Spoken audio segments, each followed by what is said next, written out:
दादा परदादा इस अखंड भूमंडल का शासन करते थे, अब ये मेरे अधीन किस प्रकार रहे और मेरे बाद मेरे बेटे पोते मेरे वंशज किस प्रकार इसका उपभोग करें। वे मूर्ख इस आग पानी और मिट्टी के शरीर को अपना आपा मान बैठते हैं और बड़े अभिमान के साथ डींग हाँकते हैं कि ये पृथ्वी मेरी है। अंत में वे शरीर और पृथ्वी दोनों को छोड़कर स्वयं ही अदृश्य हो जाते हैं। प्रिय परीक्षित, जो जो नरपति बड़े उत्साह और बल पौरुष से इस पृथ्वी के उपभोग में लगे रहे, उन सबको काल ने अपने विकराल गाल में धर दबाया। अब केवल इतिहास में उनकी कहानी ही शेष रह गई है।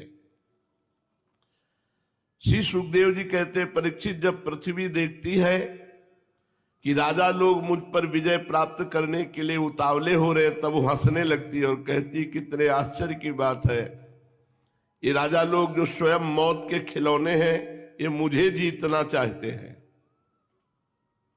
राजाओं से ये बात छिपी नहीं कि वे एक ना एक दिन मर जाएंगे, फिर भी व्यर्थ में ही मुझे जीतने की कामना करते हैं, ऐसा पृथ्वी सोचती है। सचमुच इस कामना से अंधे होने के कारण ही वे पानी के बुलबुले के समान क्षणभंगुर शरीर पर विश्वास कर बैठते हैं और धोखा खाते हैं। वे सोचते हैं कि हम पहले मन के सहित अपने पांचों इंद्रियों पर विजय प्राप्त करेंगे, अपने भीतरी शत्रुओं को वश में करेंगे, क्योंकि इनके जीते बिना बाहरी शत्रुओं को जीतना कठिन है।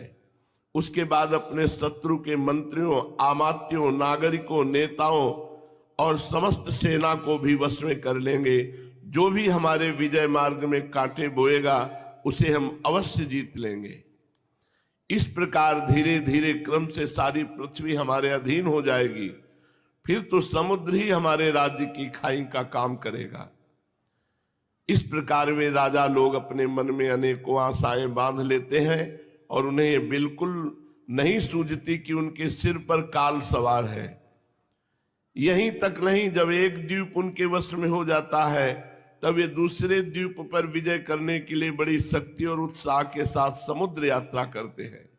अपने मन को, इंद्रियों को वश में करके लोग मुक्ति प्राप्त करते हैं, परंतु ये लोग उनको वश में करके थोड़ा सा भूभाग ही प्राप्त करते हैं। इतने परिश्रम और आत्म संयम का ये कितना तुच्छ फल है। पृथ्वी कहती है कि बड़े बड़े मनु और उनके वीर पुत्र मुझे ज्यों का त्यों छोड़कर जहां से आए थे वहीं खाली हाथ लौट गए, मुझे अपने साथ न ले जा सके। अब ये मूर्ख राजा मुझे युद्ध